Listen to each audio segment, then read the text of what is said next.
Praise the lord. Good morning. మీ అందరికీ శుభాలు కలుగునుగాక. దేవుని బిడ్డలారా, అందరూ క్షేమంగా ఉన్నారా? దయచేసి గమనించండి. మీ పిల్లల కోసం, మీ యజమాని కోసం, మీ యజమానురాల కోసం, మీ కుటుంబ సభ్యులందరి కోసం మేము ప్రార్థన చేస్తూ ఉన్నాం. ప్రార్థన అంటే ఇష్టపడండి, వాక్యం అంటే ఇష్టపడండి, భక్తి యందు శ్రద్ధ కలిగి ఉండండి. పరిశుద్ధాత్మ అభిషేకం మన పైకి వచ్చి మనలను, మన కుటుంబాలను నడిపిస్తుంది. ఈరోజు నువ్వు ఎవరైనా కానీ దేవుని బిడ్డలారా, వాక్యం దగ్గరికి రా. పరిశుద్ధాత్మ దేవుడు ఉన్నతమైన అభిషేకంతో నిన్ను ఆశీర్వదించి ముందుకు నడిపిస్తాడు.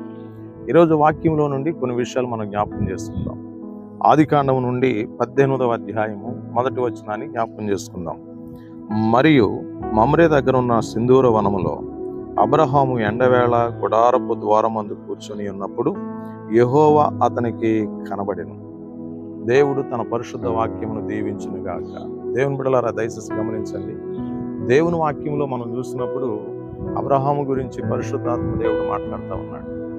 అబ్రహాము మమ్రే దగ్గర ఉన్న సింధూర వనములో తన గుడారము దగ్గర ఒంటరిగా కూర్చొని ఆలోచిస్తూ ఉన్నాడు. దేవుని బిడ్డలారా, దేవుడు అతనికి ప్రత్యక్షమైనట్లు దేవుని వాక్యం చెప్తా ఉంది.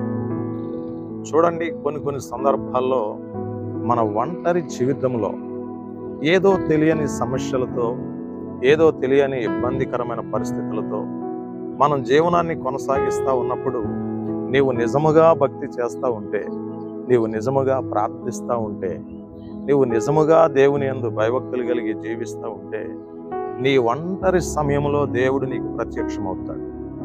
సింధూర వనములో దేవుని బిడ్డలారా, ఒక భయంకరమైనటువంటి ఎండవేళలో అబ్రహాము ఒక్కడే నిలబడి కూర్చుని ఆలోచిస్తూ ఉన్నాడు. దేవుడు ఆయనకి ప్రత్యక్షమయ్యాడు. దేవుడు అంటే అబ్రహాముకి చాలా ఇష్టం అండి. ఈరోజు దేవుని బిడ్డలారా, దేవుడంటే ఇష్టపడే వాళ్ళను దేవుడు ఖచ్చితంగా ఆశీర్వదిస్తాడండి.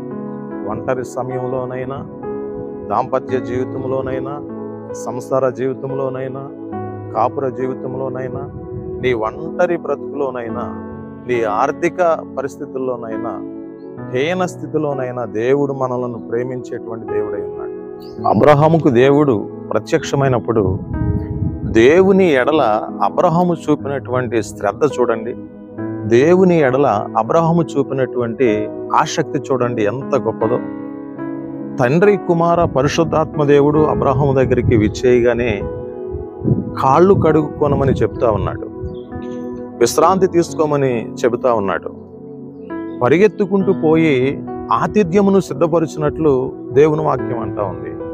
చూడండి దేవుని బిడ్డలారా, దేవుని విషయంలో అబ్రహాముకు ఉన్నటువంటి భక్తి ఎంత గొప్పదో ఆలోచించండి. దేవుని విషయంలో అబ్రహాముకు ఉన్నటువంటి శ్రద్ధ ఎంత గొప్పదో ఒకసారి ఆలోచించండి.